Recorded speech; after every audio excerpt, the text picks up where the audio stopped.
But we're in Ezekiel chapter 15, verse 1. Now, this is only 8 verses. And you'd think, well, there's not very much here. It should have been part of chapter 14 or 16. But it gets quite a connection to Matthew 21. That being said, we'll look at the opening sentence. The word of Yahovah came to me, saying, Son of man, how is the vine tree better than any tree? The vine branch that has been among the trees of the forest. Its wood taken from it, is it to be made into any work? Do they take a peg from it to hang any vessel on? See, verse 4, into the fire it shall be given for fuel. Both ends of it the fire shall burn, and its middle shall be scorched. Is it fit for any work? See, verse 5, when it is intact, it was not made for work. How much less when the fire has burned it, and it's scorched, shall still be good for work.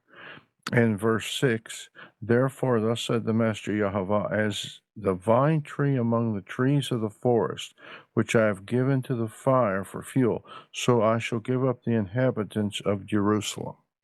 Okay, that's over half the chapter. That's 6 verses. And we'll get to verses 7 and 8. But here's the connections with that and how the scripture, we're talking about Ezekiel 15, and we've read verses 1 to 6. Okay, thank you. So we're going to look at this concept, this metaphor of Israel being the vine. So I'd like somebody, if they would, to read Deuteronomy, Devarim 32, chapter 32, verse 32. I got it. Okay, thank you. 32:32. Their vine is of the vine of Sodom and of the fields of Amorah. Their grapes are grapes of gall. Their clusters are bitter. Okay. Jeremiah is going to launch into a similar diatribe here as Yah gave him a warning to the people. And remember, Jeremiah's in Jerusalem, Ezekiel's in one of the first groups of captives in Babylon, been there about 25 years. Now let's look at some interesting stuff as it relates to this. Somebody else, let's look at Psalm 80, verse 8. Was Deuteronomy 24? 32, chapter 32, verse 32. So Psalm 80, verse 8. Yes. You brought a vine out of Mitzrayim. You drove out the nations and planted it. Okay. So we've clearly established the metaphorical picture of Israel as the vine, brought out of Egypt. Deuteronomy, Moses, before they ever get to the land, gives them this song, and this song is a prophecy of Israel and what's going to happen to them from the time they enter the land all the way through the end of days. That's chapter 32. Now, what's interesting about this is we got a couple of other things to read here in this part. Let's go all the way back now. We've read what? Deuteronomy 32, 32, and Psalms 80, verse 8, correct? And did we read Jeremiah 2:21? I don't think so. I didn't hear it. Okay, let's do Jeremiah 2:21. 2:21? Yes, Jeremiah chapter 2, verse 21. Yet I had planted you a choice vine, all of it a true seed.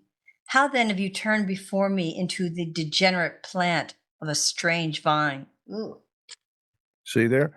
So there's the metaphor of Israel in Psalm 80, verse 8, this vine that was taken out of Egypt. This metaphor is going to be used in the Nazarene Ketuvim, or the New Testament as people call it, talking about Israel. The fig tree is specifically Judah. Hi, we've got Estella. Estella here. Welcome. Can you hear? Shalom. Shalom, shalom, Stella. Glad to have you. We're in Ezekiel chapter 15. We've read the first 6 verses. It's not a very long chapter. And we've talked about Deuteronomy 32, chapter 32, verse 32, Psalm 80, verse 8, and Jeremiah 2:21. Now, how does this relate? Because we're going to jump over there in a little bit. And let's look at Matthew chapter 21, verses 1 to 5. Does somebody feel up to reading that long section? We'll come back to it. I'll do it. Thank you. Matthew 21, 1 through 5. 1 through 5, yeah. And when they came near to Yerushalayim, and came to Bet Hagi at the Mount of Olives, then Yehoshua sent 2 taught ones, saying to them, Go into the village opposite you, and straightway you shall find a donkey tied, and a colt with her. Loosen them and bring them to me. And if anyone says whatever to you, you shall say, The master needs them, and immediately he shall send them. And all this took place that it might be fulfilled what was spoken by the prophet, saying, Say to the daughter of Zion, See, your sovereign is coming to you, meek, and sitting on a donkey, even a colt, the foal of a donkey. Okay, the writer of Matthew quotes Zechariah chapter 9, verse 9 there. But let's look at this colt in relationship to the vine. Because a colt tied up, okay? It doesn't specifically say in Matthew the colt's tied to a vine, right?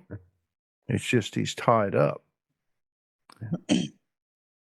So, okay, who else we got? I got Iris and Estella. I got Billy. Billy, welcome.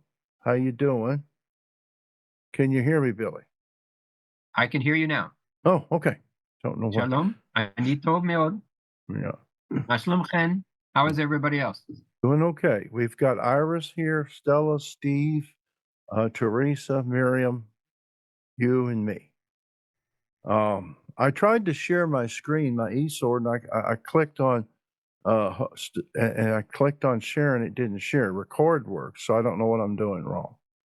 I would have no idea. Okay. Anyhow, we're in Ezekiel 15, and we've been wait. So you're trying to share your what part of what are you trying to share, Frank? money with everybody. I was just going to throw money at you. You see all those hands out? Yeah. See all them hands up. I was trying to share my eSword that's up on the screen behind my. Okay, if you have the eSword, you have to click on share. I did. And it should give you choices. And if your eSword, double click on your eSword and it'll share it with everybody. Okay, I got share is checked. Okay. That's correct. Share Well, yes or no? Well, when you click share, it should come up with what's on your desktop or what you've got running. It doesn't do that? No, nothing happens. Okay, where are you on eSword? Does everybody have the share my eSword up now? No. Yes, now. Okay. What? Well, don't. I got too many things flashing on the screen. Now Yours you're is- sharing. I see your eSword.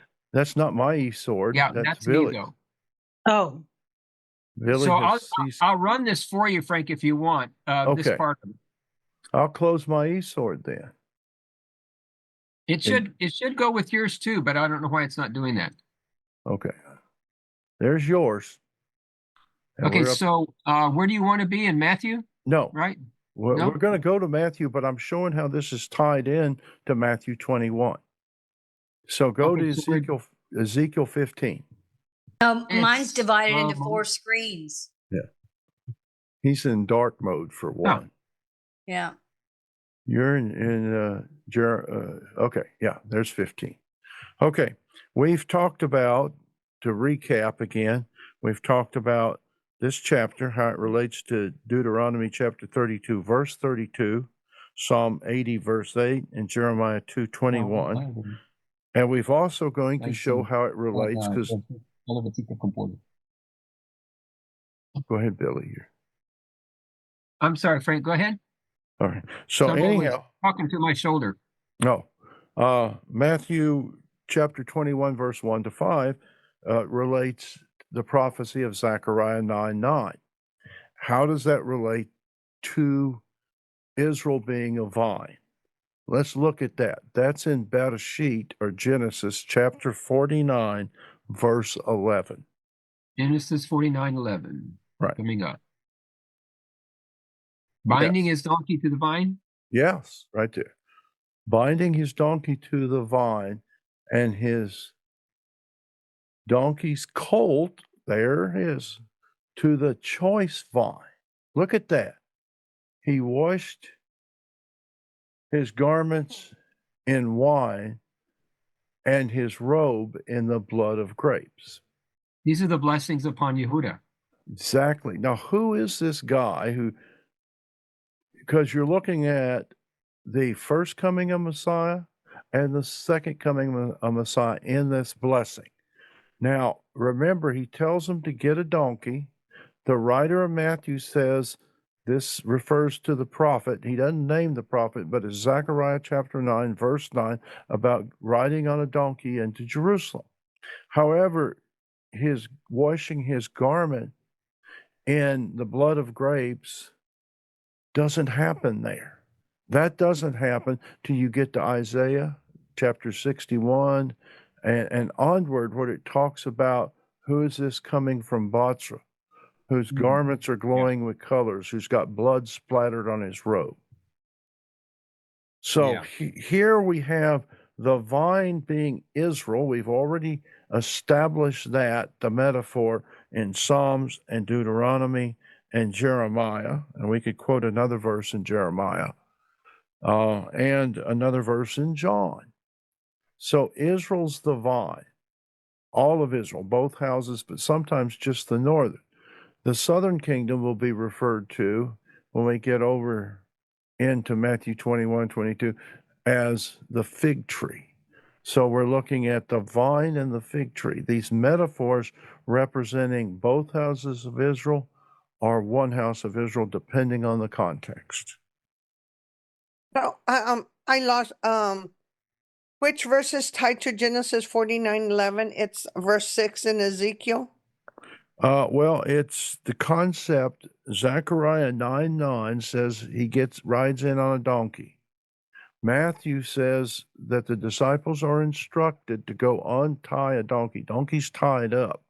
It doesn't say in Matthew what the donkey's tied up, a hitching post or a vine. It doesn't tell us. But the colt is tied up. And we'll get over there and look at it. The colt and the donkey are supposed to come with him. But he rides the colt. But here in Genesis 49:11, it clearly says that the donkey's colt is tied to the vine. Mm-hmm. So we have this complete picture from Bereshit all the way down to Messiah planting the vine, caring for the vine. The vine becomes degenerate. And when we start to look at that subject in this chapter, let's go back to verse 4 of chapter 15 now. And we'll Matthew? No. Don't go to Matthew. Where do you want to go? Matthew. Not yet. Okay, where do you want to go? Ezekiel 15, verse 4. Oh, Ezekiel. Okay. Talks about the vine being burned. And here he identifies the vine as Jerusalem. Okay? But let's look at a couple of unusual other verses. Let's look at Hosea chapter 10, verse 1, where the vine is referring to the northern kingdom. So you can see that sometimes vine means both houses, sometimes it means one house. Hosea what, Frank? Chapter 10, verse 1.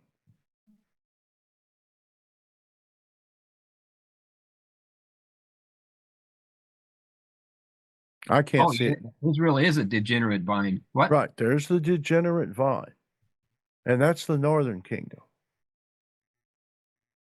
So we've established that Hosea, Jeremiah, Ezekiel all refer to Israel in a state of apostasy, unbelief, hardness of heart, as the degenerate vine. And this has applications in Matthew 21. The first 5 verses, because the first 5 verses carry the dialogue of Israel's king coming on the colt, the foal of a donkey.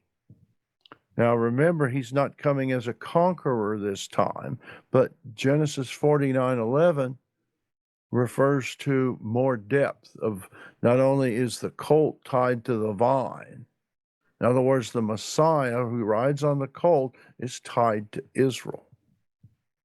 If you follow this metaphor through. But let's look at Joel chapter 1 now, verse 12.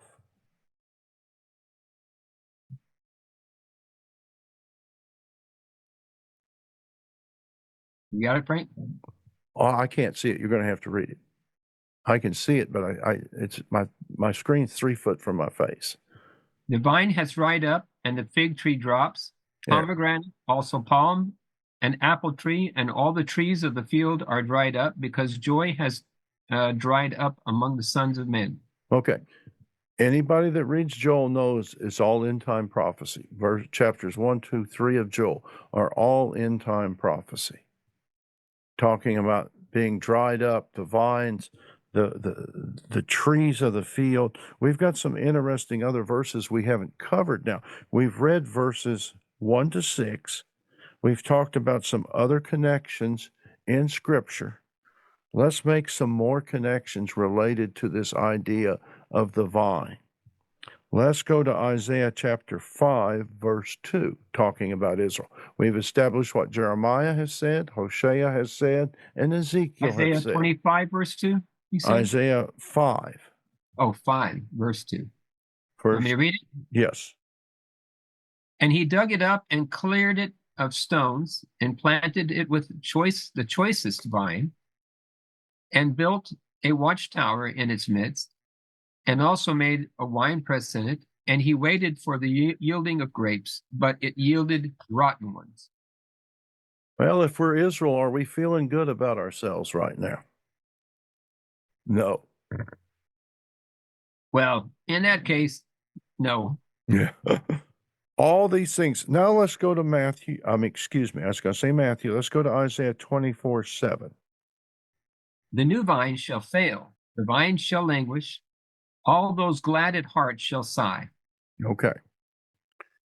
Here again we have judgment. And if you look at the context of this judgment, all the way to verse 4, the earth shall mourn and wither, the world shall languish. This is apocalyptic language, end time language all through here.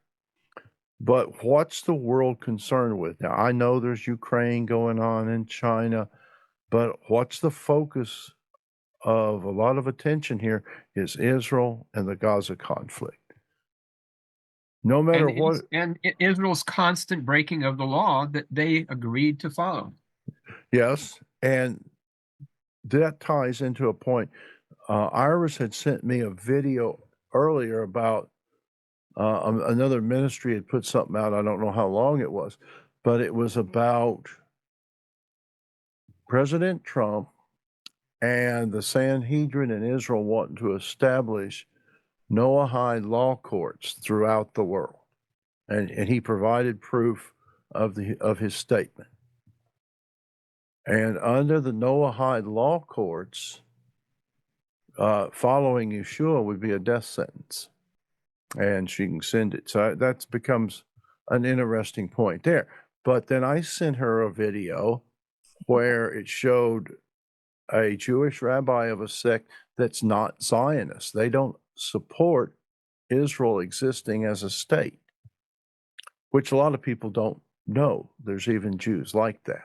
A lot of New York Jews that are like that. Right.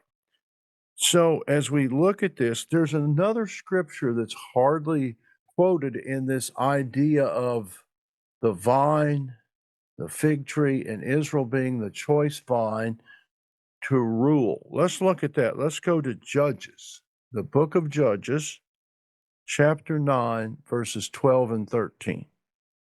Judges, say it again. Judges, which Judges one? 9, chapter 12 9, and 13. verse 12. We'll start there. And we'll read 13, verses 12 and 13. Then the trees said to the vine, "Come, reign over us." And the vine said to them, "Shall I leave my new wine, which rejoices mighty ones and men, and go to sway over the trees?" Then all the trees said to the bramble, "Come and reign over us." The bramble, yeah.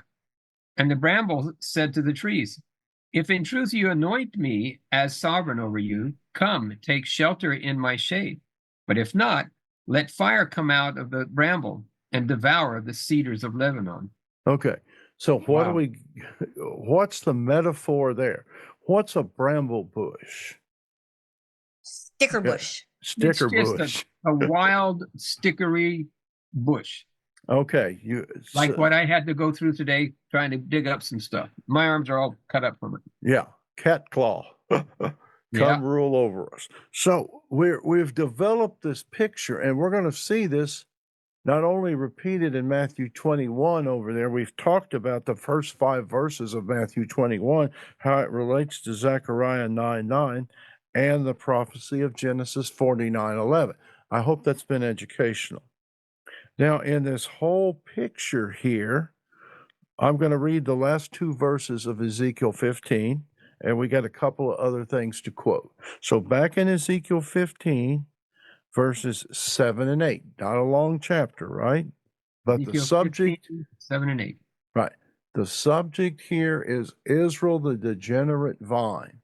Whether we look in Isaiah 5, Jeremiah 2, Hosea 10, all the prophets are echoing the same song. This is like a chorus. And we look at this, it says, "And I shall set my face against them. They shall go out from fire, but fire consumes them. And you shall know that I am Jehovah when I set my face against them, and I shall make the land a wasteland, because they committed trespass, declares the Master Jehovah." Now that's interesting, because I thought we've talked about it, and Steve doesn't know this, but Steve's on the phone now with us, Billy, and we got to get Steve on the band app. I'm saying that to remind myself. So if you send him a link, I can send you his email, okay? But Yeah. this concept of a wasteland, Israel, when you read Mark Twain, and he writes in the 1860s, 1870s there about going to the Middle East and the land of Israel, how desolate and wild and malaria infested swamps. Nobody wanted to live there. There certainly weren't a bunch of people called the Palestinians wanting any part of it. You know, it was pretty much a wasteland except for certain key coastal things and maybe Jerusalem. When the Jews started to return, not in 1948, in 1880s, the first big migration of Jews back to the land, 1880s. Mm-hmm. And they start recovering the land. And they were the Zionists, early Zionist movement to go back to Israel. And all the political things and historical things that developed in relation to Israel, the Middle East, and we're still dealing with them today. And look how Israel looks today compared to, say, 1865. You can see I can send out videos on that. You know, there's people that's covered that better than me. So let's look at Revelations 14, verses 18 and 19. This is an important passage. This might tie into what Iris possibly sent me. "And another messenger came out from the slaughter place, having authority over the fire, and he cried with a loud cry to him having the sharp sickle, saying, "Send your sharp sickle and gather the clusters of the vine of the earth, because her grapes are ripe." And the messenger thrust his sickle into the earth and gathered the vine of the earth and threw it into the great winepress of the wrath of Elohim. Okay. And the winepress was one more verse. Right. That's all.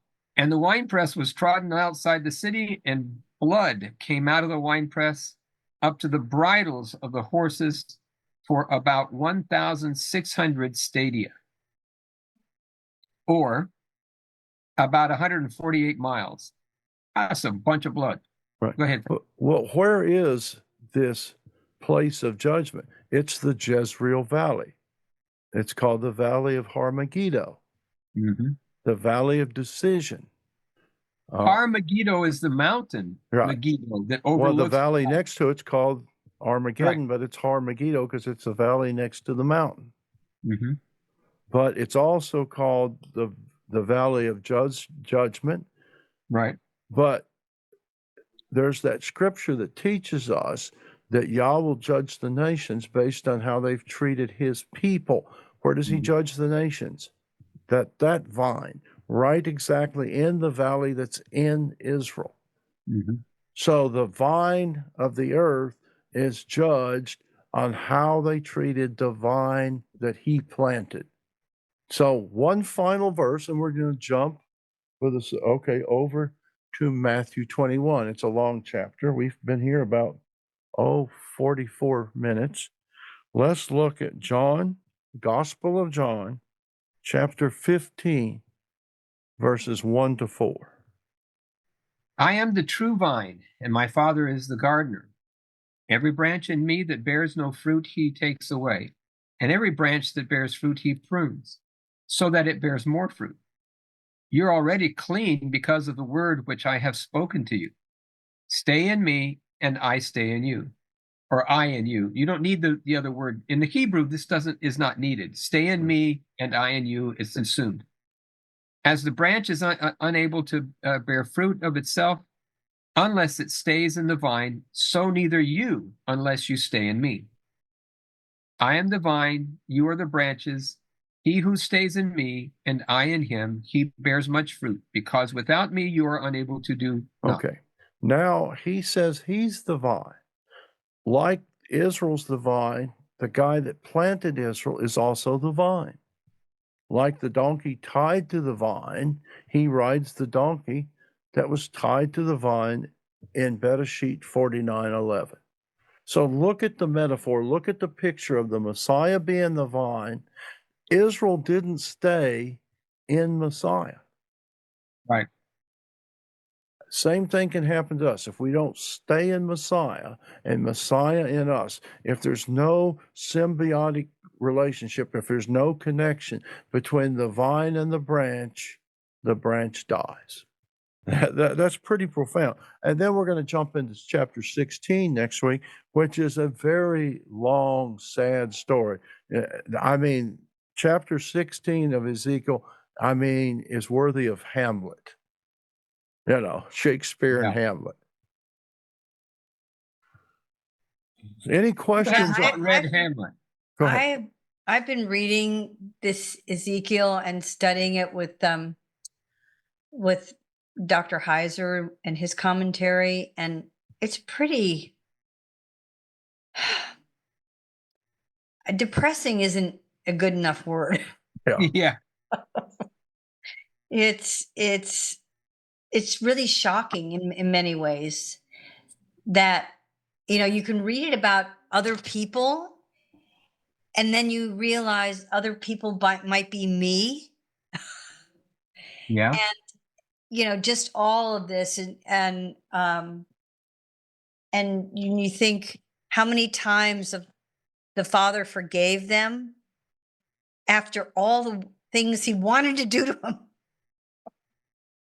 And it's just a remarkable story. It is.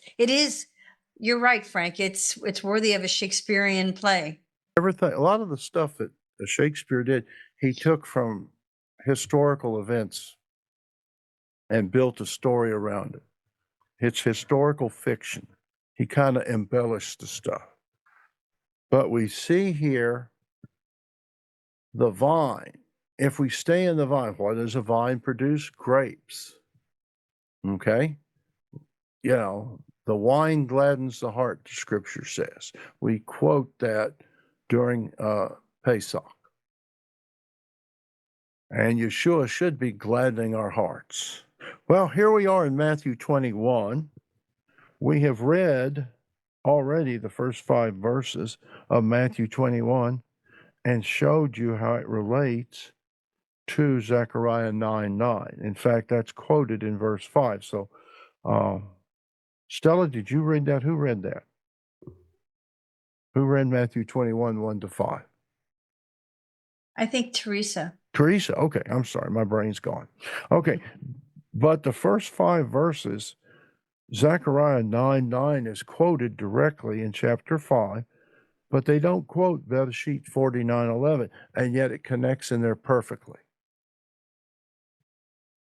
So we'll pick up in verse 6, and we're going to show you another spot in this chapter that goes back to Ezekiel 15.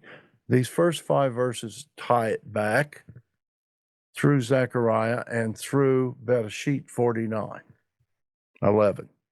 So verse 6, and the disciples or taught ones went, and having done as Yahushua answered, and that's actually Yahushua there because it's the 5-letter spelling in the ISR, he ordered them. They brought the donkey and the colt. See, the donkey and the colt, that's what Billy said, right? Not just the colt, the donkey and the colt, and laid garments on them, and he sat on them. And most of the crowd spread their garments on the way, while others cut down branches from the trees and spread them on the way. And the crowds who went before and those who followed cried out, saying, Hosanna to the Son of David. Blessed is he who is coming in the name of Yahweh. Hosanna in the highest. And of course, the religious authorities are going absolutely nuts on this because they know the passage that everybody's referring to. My question is, how did the people know to do this? They were going to the synagogues. They had to have some, but they had to have some messianic aspirations, and they had to be taught from Scripture. But why did they know? Go ahead. Well, so one of the things that I think was going on, which is depicted in The Chosen, is that there was a lot of the people liked the Psalms. And so a lot of people memorized Psalms because they were a song, if you will, and they would talk about the Psalms. And here it is, blessed is he who comes in the name of Jehovah, Hosanna in the highest. And so we have that same thing occurring over here in the Psalms. Blessed is he coming to in the name of Jehovah. We shall bless you from the house of Jehovah. So, well, that didn't work, did it? No. Well, they reference Psalm 118, verse 26, to be exact. Yeah. Yeah, that's what I put up. So I have a question on the donkey and the colt. Okay. I'm not really sure what a colt is, but I can look it up. But there were 2 animals that were coming in with him, and he was sitting on both of them? No, he said it on the colt. On the colt colt only. is a young donkey. Go ahead, Bill. Okay, so there was a colt and then there was a donkey, but both of them are coming in? Yes. Because Oh. I think even a colt can be referred to a female. It's just young. No, if No? the word is colt, it's a male. It's a baby male. What's the baby female?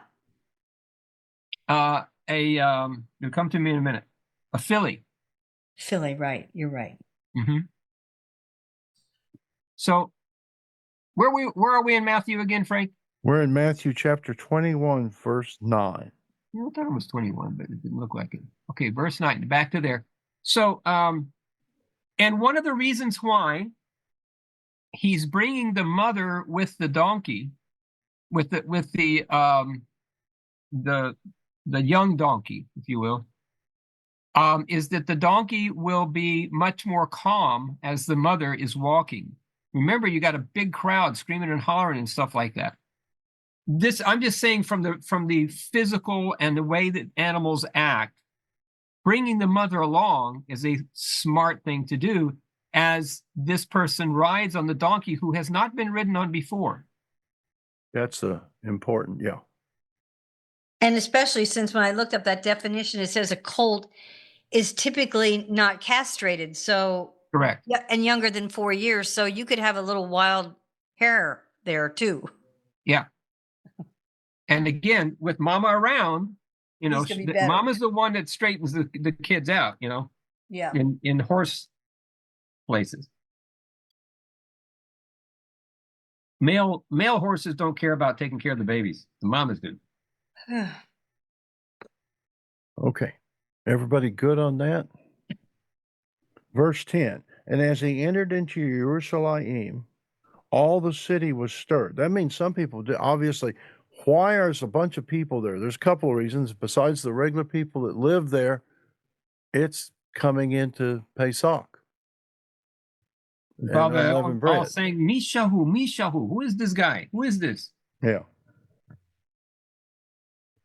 And the crowds said, so some were shouting and others were shouting back, this is Yahushua the prophet from Nazareth of Galilee. Verse 12, and Yahushua went into the set-apart place, the temple of Elohim, and drove out the buyers and the sellers in the set-apart place, and overturned the tables of the money changers and the seats of those who sold doves. In other words, they got a really good religious financial thing going here. You got a racket, man. Yeah. Well, what did your son say when he went to seminary? They teach you how to take money? Yep. It's exactly what he said. He said, well, I'll tell you exactly what he said. I cannot go to the school anymore, Dad. I said, why? He says, what they're doing is teaching you how to take money from people using scripture. They're not telling you what scripture means. They're not looking at saving people. Oh no, let's see how much money you can pull from the people by using the scripture. He quit. Whatever you call that school.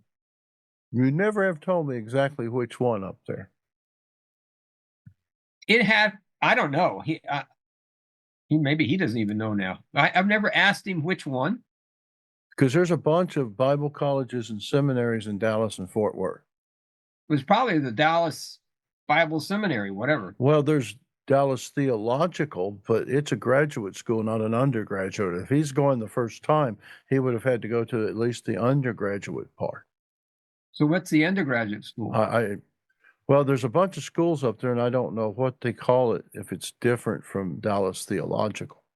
Well, it was probably the school of take money from them. But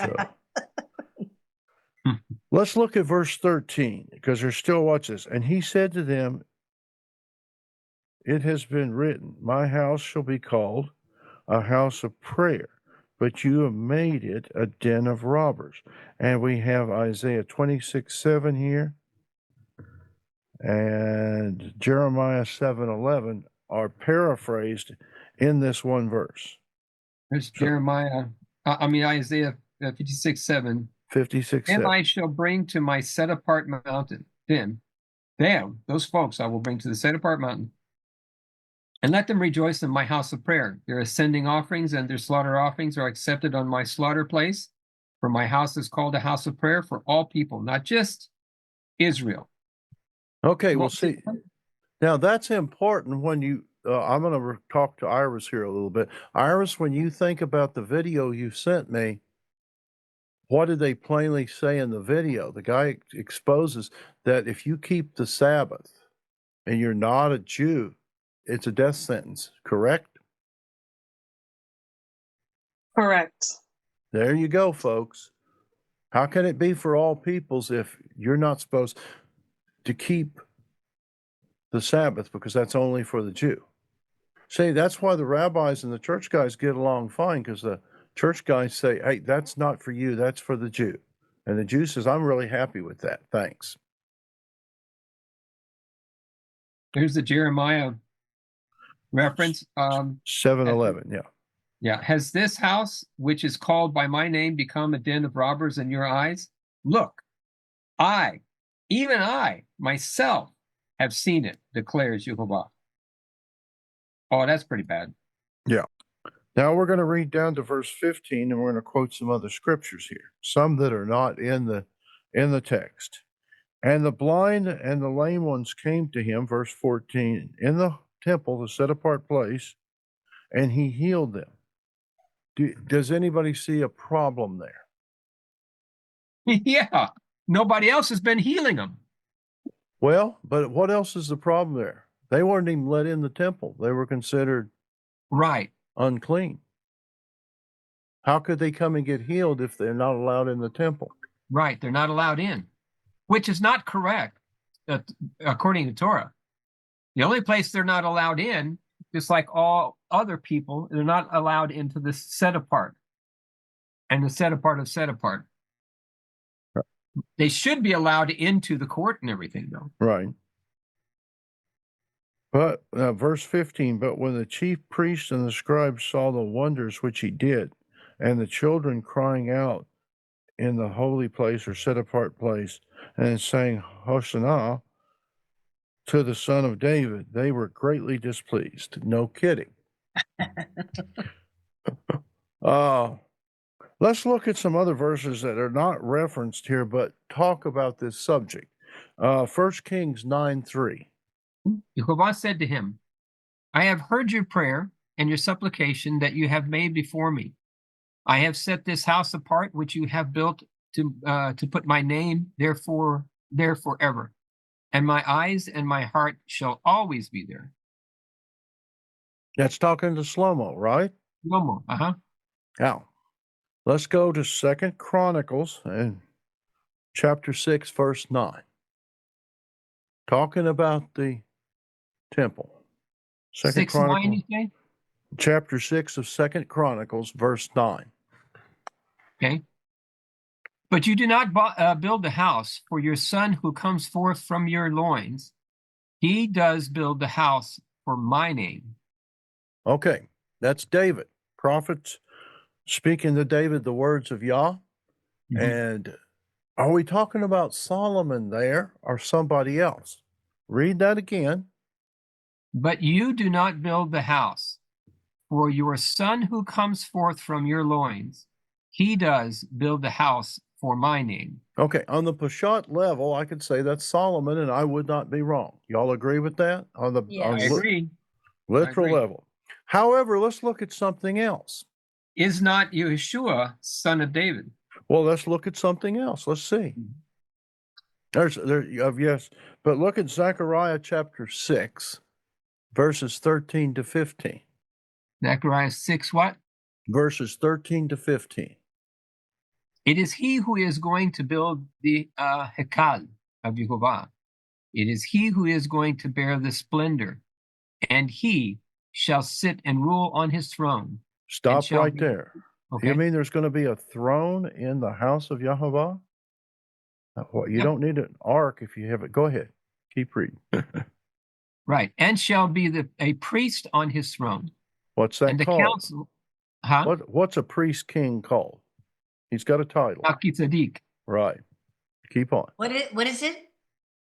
Melchizedek, a king righteous. That's what it means. Melchizedek. Okay, thank you. And the council of peace shall be between them both. Oh, who are the two guys here? The council of peace between two guys? Yehovah and his boy. Yeah. Keep reading. While the crown is for a remembrance in the Hekal, the house, basically, what we're talking about. Right. Of Yehovah to Helem, I'm not sure, and to Tobiah, and to Yedaiah, and to Hen, son of Siphaniah. And those who are far away shall come and build the Hekal of Yehovah. Wait, who? Those who are far away. Do you ever hear Romans 9:10, where Paul talks about those who are far away? Y'all seeing something here? Yep. And you shall know that Jehovah of hosts has sent me to you, and this shall be if you diligently obey the voice of Jehovah Elohim. Okay. So he's not going to build the house by himself. He's going to have people from far away build the house. This is the Ezekiel temple described in Zechariah. So which son is building the house? Is it Shlomo building a house? Yes. Is there another son that's building a greater house? Yes, and that house that he's building is not necessarily a physical house, although probably a physical house is going to be there too. Well, it can be both. We got to understand. That's what I'm saying. It's probably both. Because if there's metaphor referring to us as temples, pillars in the temple of our Elohim. Are we literally going to be turned into a stone pillar, or is that metaphorical language referring to the living organism, the bride of Yahovah called the New Jerusalem? Yep. So you see there, we've got the son building a house. But this reference here, I believe, is referring to the Ezekiel temple in the millennium, because we don't build the New Jerusalem. That's strictly done by him. Yes. It's not built on the earth, where the Ezekiel temple is built on the earth. Y'all hanging with me? Y'all enjoying this so far? All right. We're going to turn the page. We got a lot of stuff to cover. Let's jump over here and we'll go And on. now, Verse for 16, page Matthew 2. 21:16. Sorry, Frank, I was being silly. No time to be silly. We're always studying have scripture. time to be silly. 21:16, you said? Right. Matthew 21, we're going to pick up.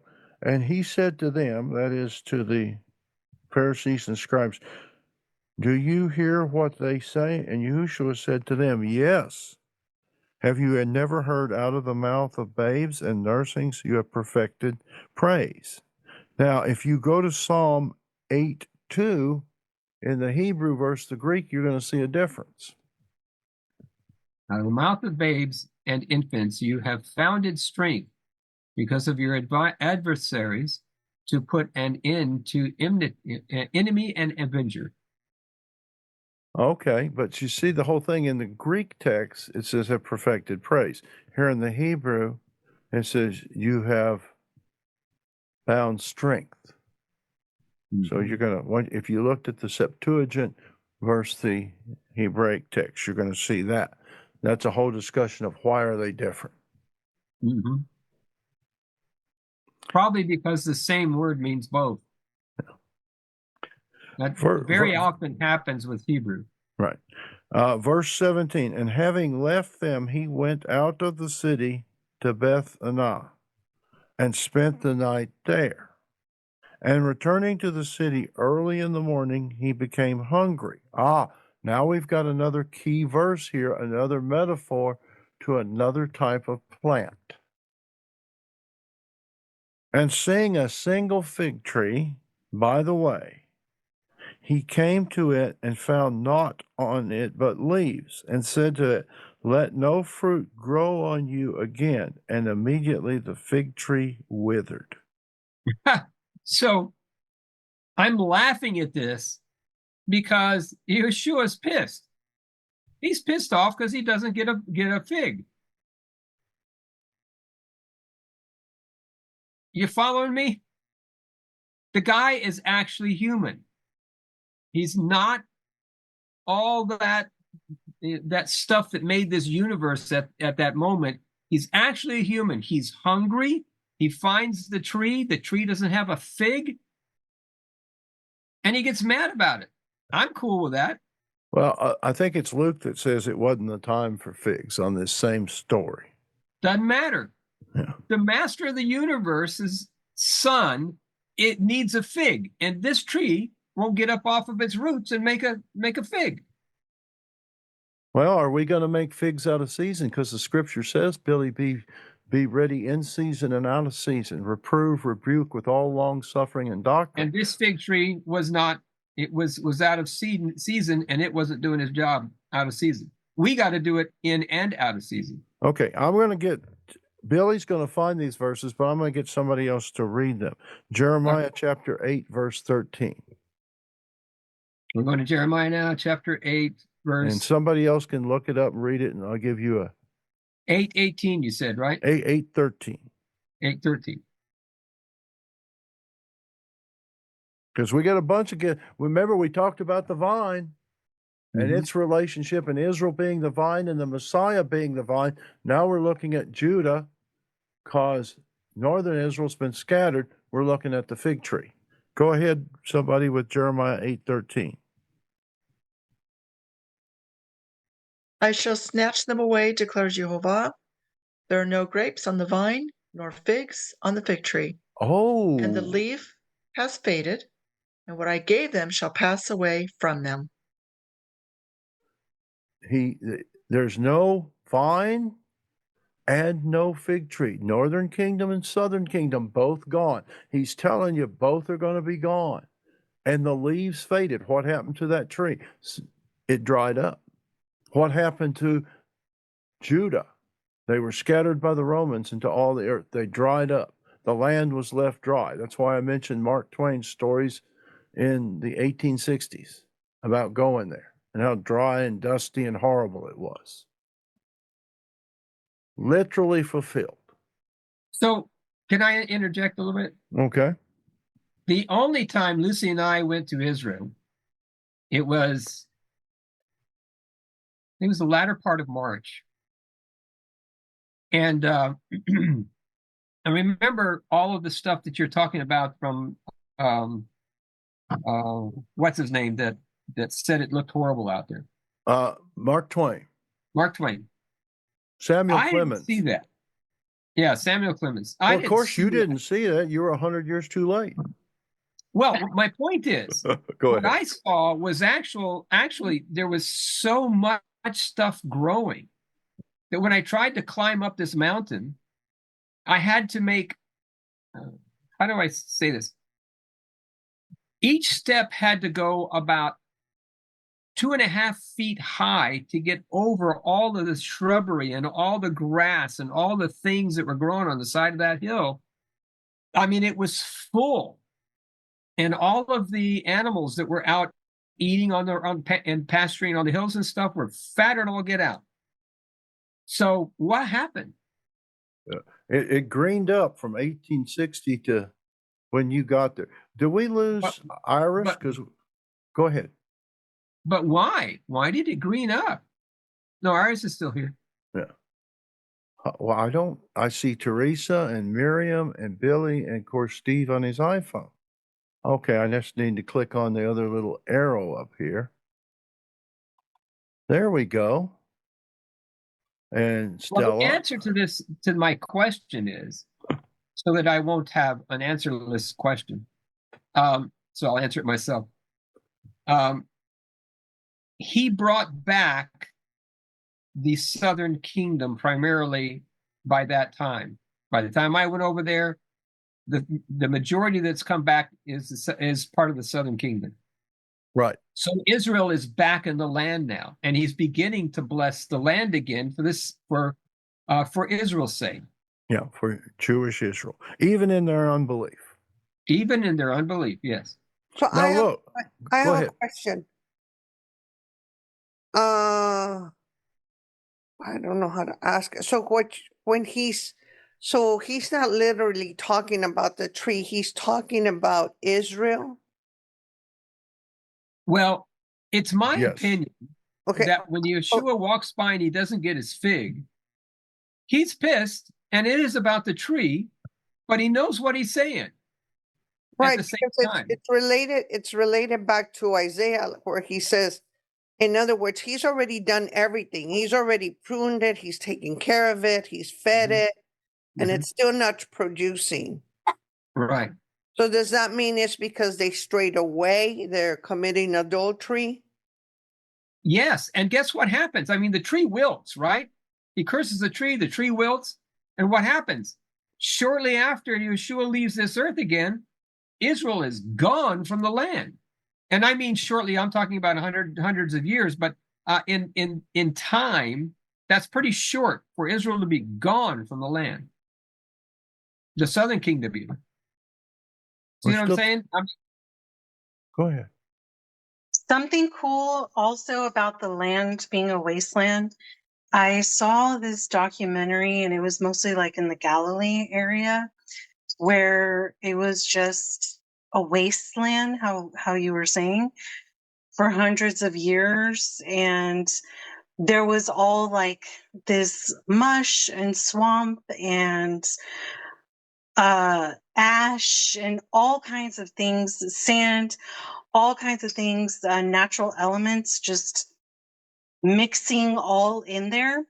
And it was really in when the farmers came in, and I might be saying, I'm paraphrasing here, but when the farmers actually started to come in, it ended up being like a compost. All fertile of those, like mad. Absolutely. It was fertile like crazy. All you had to do, put stuff there and give it a little water, and you got some good stuff out there. Right. So it was like once they tilled the land of all of the things that was going on in there, it was compost in the ground, which is the most fertile soil. Yep, absolutely. We got one more. Kind of really knows what he's doing.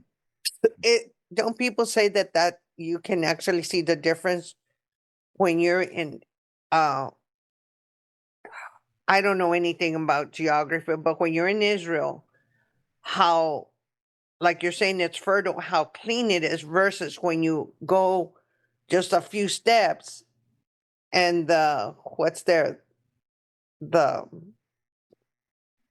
Palestinians or whatever they are, and it's completely filthy and dirty and disgusting. I don't know if that happened to everybody else, but the only time I went to Israel is you could definitely tell where the Jews were living, even if it was a house right next to the other house. A Jew living there, it was spotless. A Palestinian living there looked like crap. It was like, geez, do you guys ever clean anything? I mean, I hate to say it that way, but that's what we saw. I can't say I agree 100%. Because she lived there they took us is what I'm saying. I saw. That's what I saw. Okay, Iris lived there a year. Iris, give us some feedback, and then we're going to move on. Well, I lived on Jerusalem, which was mostly Jewish, but there was a lot of Palestinians there. But a lot of those Palestinians were Christian Palestinians. That might have made a difference. Yeah, there's a big difference, a huge, significant difference between Muslim Palestinians and Christian Palestinians. Same thing when I went to Bethlehem. It was all Christian Palestinians. And then you go out of there and then it's like mostly Muslim. So yeah, it really just depends. I would agree with that. Okay, let's look at one more reference scripture to this fig tree thing, because we've been camped at verse 19. We've read Jeremiah 8:13. Would somebody read Amos chapter 4 verse 9? Amos 4:9. Yes. Okay, I'll go ahead.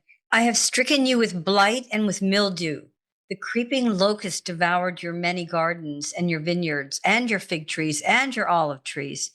But you did not turn back to me, declares Yehovah. The vine and the fig tree, neither one turned back. You notice that? Yeah. Mm-hmm. Okay, I'm going to read 20 and 21. And the taught ones of the disciples, seeing it, the shriveled up tree, saying, how did the fig tree wither so soon?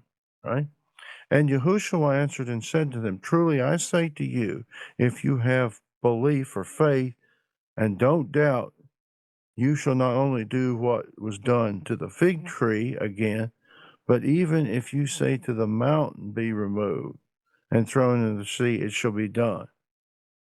And he goes into this whole story here. But there's an interesting verse parallel to verse 21.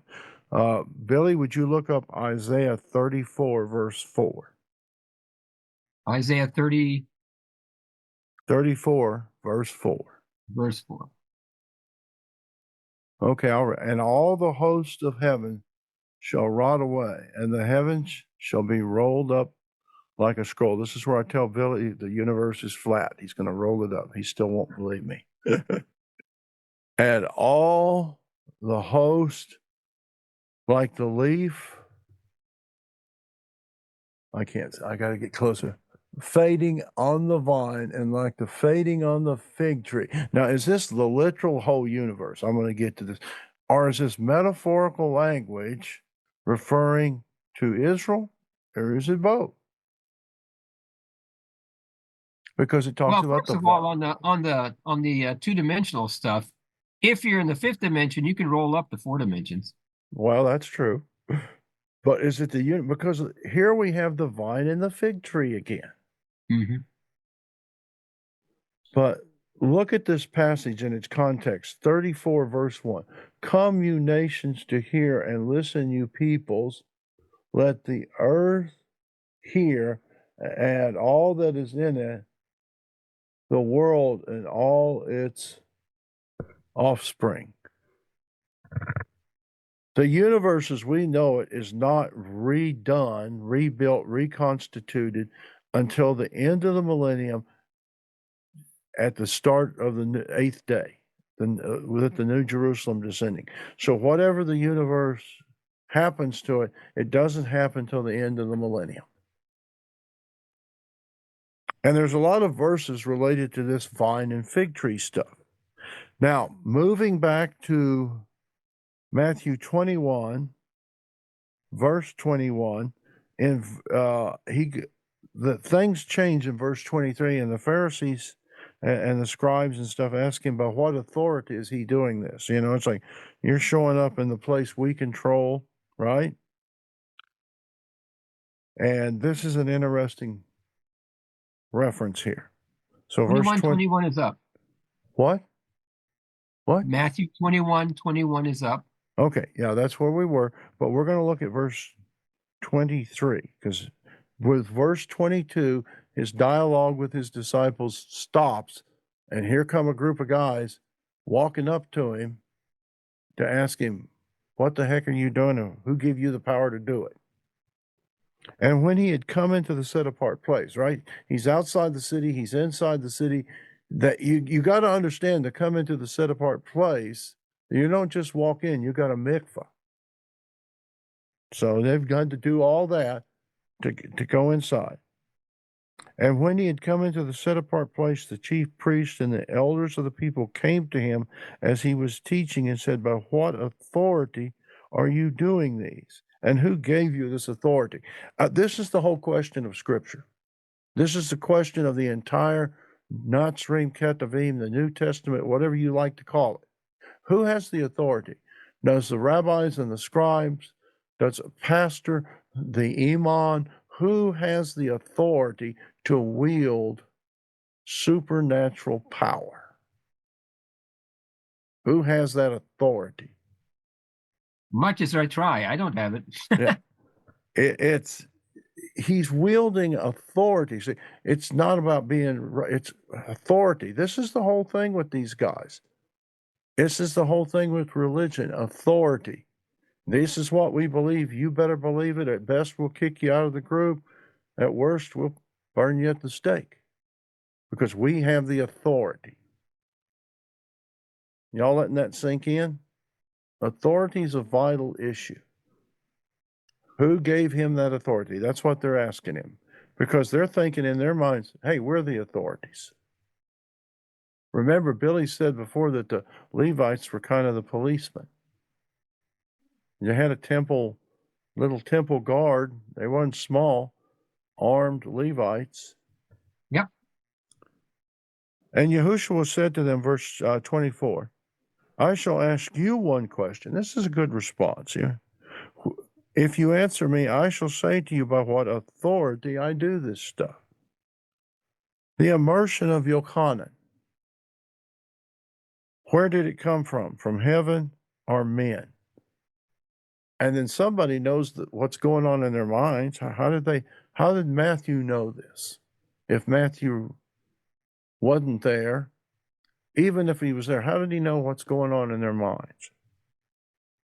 Well, at that time, they'd been given more powers than they had before. Yeah.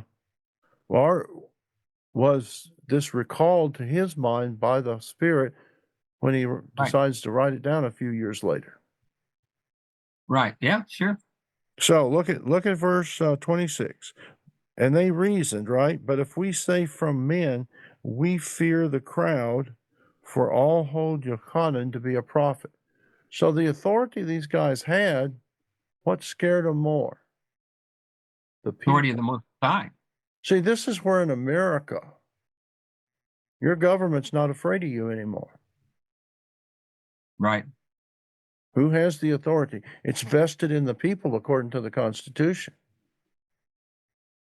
Yet many times government runs roughshod over that. Happens from the federal level all the way down to the local level. So there's a sermon in itself, right? Authority. And they answered Yahushua, verse 27, and said, we do not know. And he said to them, neither do I tell you by what authority I do these. And then he gives a parable. But what do you think? A man had 2 sons. And he came to the first and said, son, go work today in my vineyard. Oh, we're coming to this vineyard thing again. And he answered and said, I do not wish to. But afterwards he repented and went. And having come to the second, he said similarly, and he said, I go, master. But he did not go. Which of the 2 did the desire of the Father? They said to him, the first. Yahushua said to them, truly I say to you, that tax collectors and whores are entering into the kingdom of Elohim before you. Whoa. That would have made him pretty upset. Yeah. He's saying these people you consider undesirables. They didn't want to do the right thing, but they repented. What's the key there? They repented. Mm-hmm. Now we move into this whole subject, and we're about 8:24 here, so we got about 25 more minutes. But let's look at verse 33 now. Here another parable. There was a certain man, a householder, who planted a vineyard and placed a hedge around it and dug a winepress in it and built a watchtower. Yes, doesn't that sound like Ezekiel chapter 15? Mm-hmm. And there's the connection, not only to the first part of this chapter, but right in the middle. Who plants the vineyard? He also, in this passage, references Isaiah 5, 1 and 2, which we've talked about. And he leased it to farmers and went abroad. And when the season of the fruits drew near, he sent his servants to the farmers to receive the fruit. And the farmers took his servants and beat one and killed one, and they stoned another. Again he sent other servants more than the first, and they did likewise to them. Somebody read Jeremiah 12:10.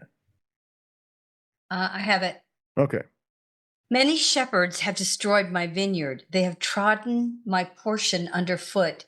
They have made my pleasant portion become a deserted wilderness. Many shepherds have destroyed Yah's vineyard. That doesn't mean just Sadducees and Pharisees. That means preachers and pastors, and because they're not teaching his word, they're teaching how to take your money. Right. But notice this, the season of fruits. When's the seasons of fruits? Anybody? It's around the latter part of June. Well, later on. Some things are as late as August, early September.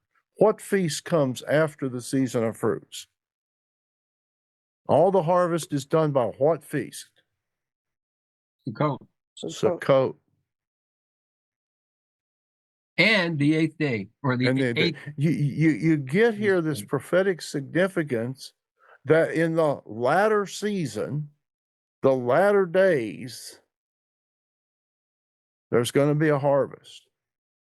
There's the fruit. So you see that. Right, that's verse 36. If you guys haven't done so already, Miriam posted something here for the future study of history of Jerusalem. She has a link to go to. Thank you, Miriam. Okay. Verse 37. And at last he sent his son to them, saying, they will respect him.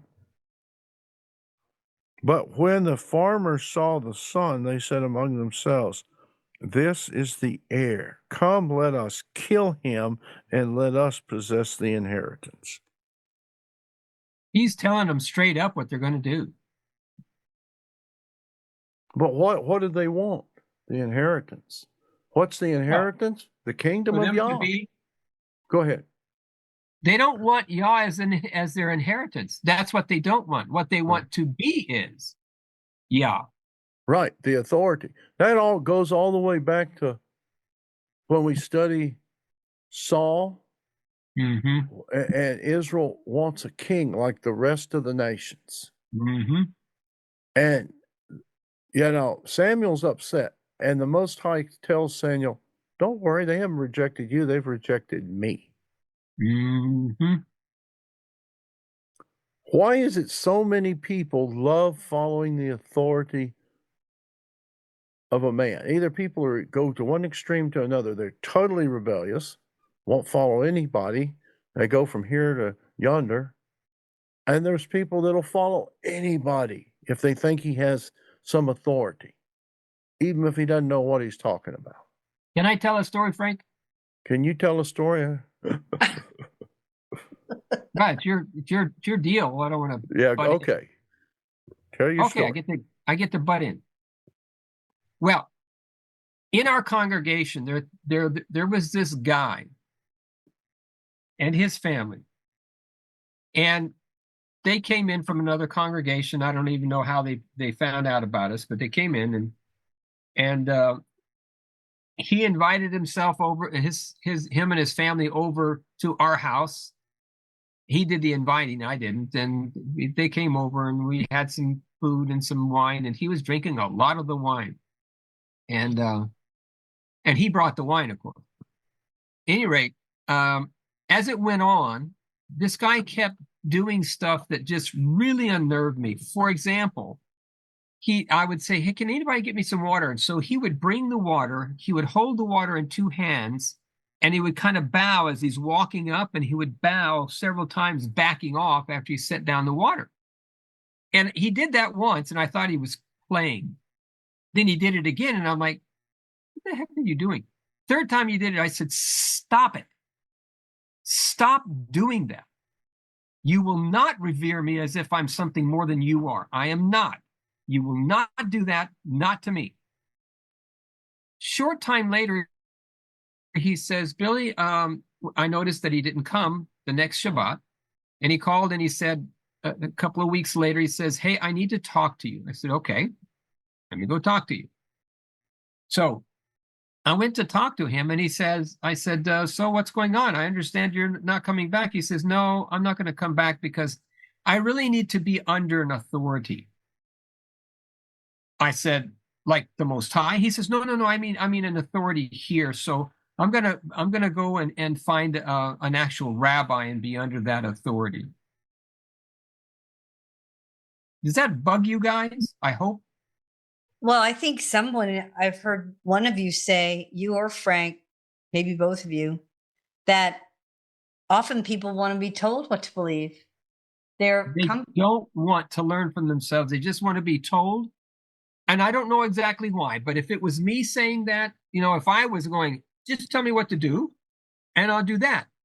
Because then in their mind is, even if it's wrong, I didn't, that's not what I decided. He told me that's what I'm supposed to do. But the thing is, you guys are as smart as me and Frank. You guys have the ability to read scripture and to understand scripture. You guys prove this every time we have one of these drashes. You bring up something I never thought of, or Frank never thought of. And so to revere a regular human being as something more than what they are just unnerves me. I don't like it a bit. And the guy said, I just can't be under you. I've got to be under somebody who's going to tell me what to do. So I'm not the Most High. I'm not even, I'll say it like John the Baptist says, I'm not even worthy to loosen your shoelaces. And I'm talking to you guys. Do not put me on some kind of pedestal, because that sets me up to fall, because I will fall. Anyway, okay. Back to you, Frank. There's a difference between respecting elders and overseers and treating a man as if he were the king or Elohim. Right. I understand respect. What I don't understand is elevating. Yeah. Well, what happens in this whole story? He asked them, what's going to happen here? And they took him and threw him out of the vineyard. This is verse 39. And killed him. Therefore, when the master of the vineyard comes, what shall they do to the farmers? They said to him, verse 41, evil one. Yeah. He shall bring them to evil destruction and lease the vineyard to other farmers, and they shall give to him the fruits of the season. Remember, this whole deal is about authority here. It starts in verse 23 about them asking him, what authority did he have to do what he was doing? From verse 23 all the way down here, we're talking about authority. Well, what will he do? Somebody look up Isaiah chapter 1, verse 8. Somebody, guys, read it. Okay. And the daughter of Zion is left as a booth in a vineyard, as a hut in a garden of cucumbers, as a besieged city. What was going to happen to Jerusalem? What did he tell them was going to happen? Besieged and taken out. We're getting to that in chapters, 24, a besieged city. So what happens? The one thing they feared the most when you read the Gospels is their kingdom being taken away by the Romans. And that's exactly what happened. Their fear came upon them. So, as a side note to that, I learned that when a city was besieged, it was a death sentence, because not only, you'd run out of food, but there was no way to get rid of your human waste. There was no way to get rid of your dead bodies. It became a despicable way to live, right, or not live. And so besieging it was almost better to just go be run through with a sword and have it over with all at once than to be besieged. Right. Thank you for that. Yahushua says, verse 42, to them, did you never read the scriptures? The stone which the builders rejected has become the chief cornerstone. This was from Yehovah, and it's marvelous in our eyes. And he's quoting Psalm, again, 118, verses 22 to 23. Because of this I say to you, the reign of Elohim shall be taken from you and given to a nation, bringing forth the fruit of it.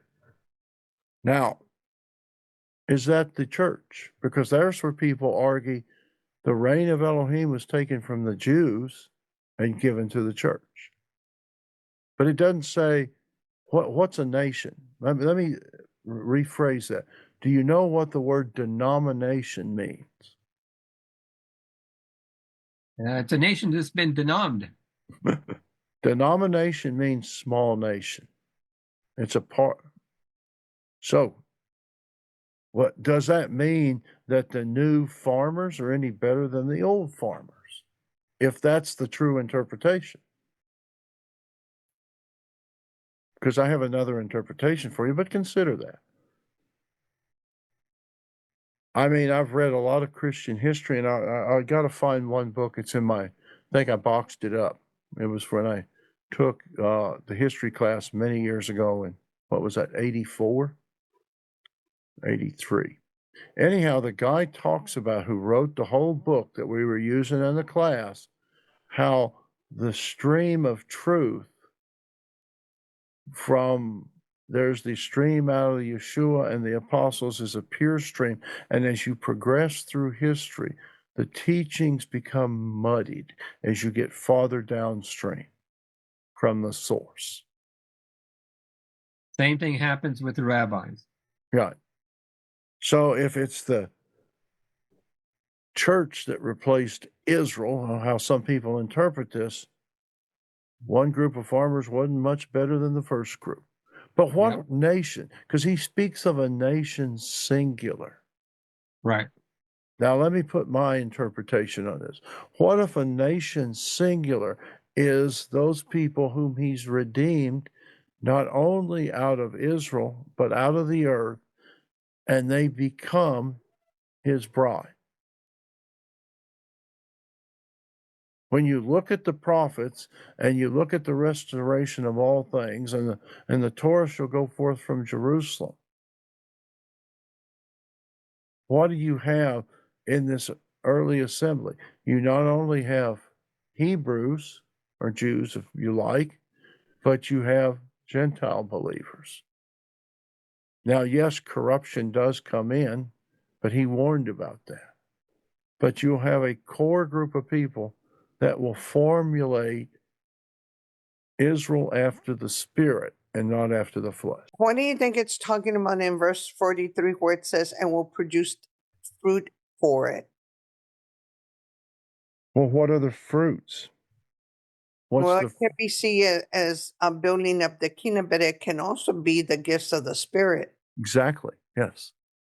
It's the operation of the Spirit of Yah by the word of Yah in the people of Yah. That's the nation.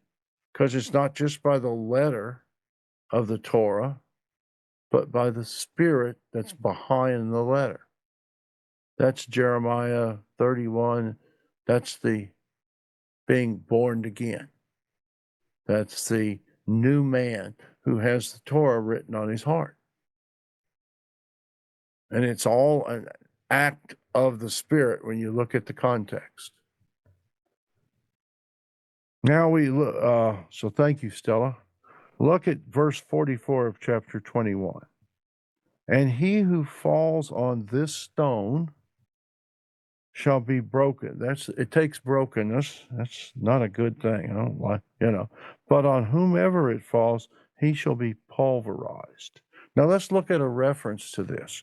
Go to Genesis 49 again, verse 24. Remember, way back here, we talked about, if you remember, Genesis 49, verse 11. Now let's go just down to the same chapter, Bereshit 49, verse 24. But his bow remained in strength, and the arms of his hands were made strong by the hands of the mighty one of Yaakov. For there is a shepherd, the stone of Israel. Think about that. When David slays the giant Philistine, it's the shepherd who uses a stone to do the job. When we refer to Daniel chapter 2, it's a stone cut out without hands that crushes the image of the beast, and it's blown away. Go ahead, Billy. No, I was just agreeing. Yes. Yeah.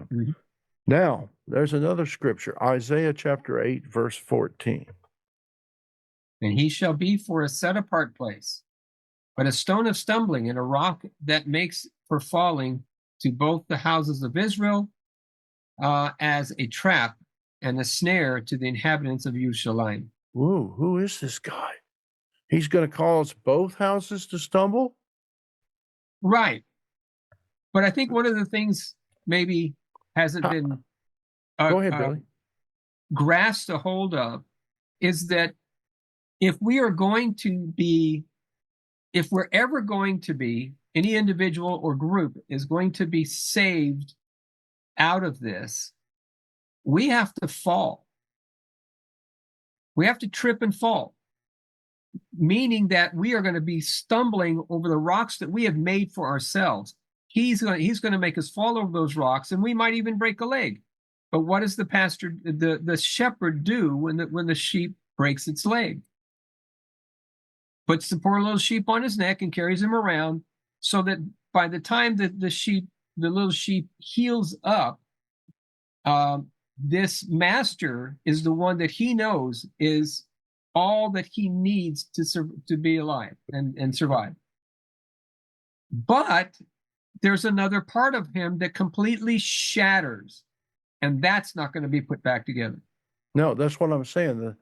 You either become broken by falling on the stone, like you said, but you don't want the stone to crush you. Right.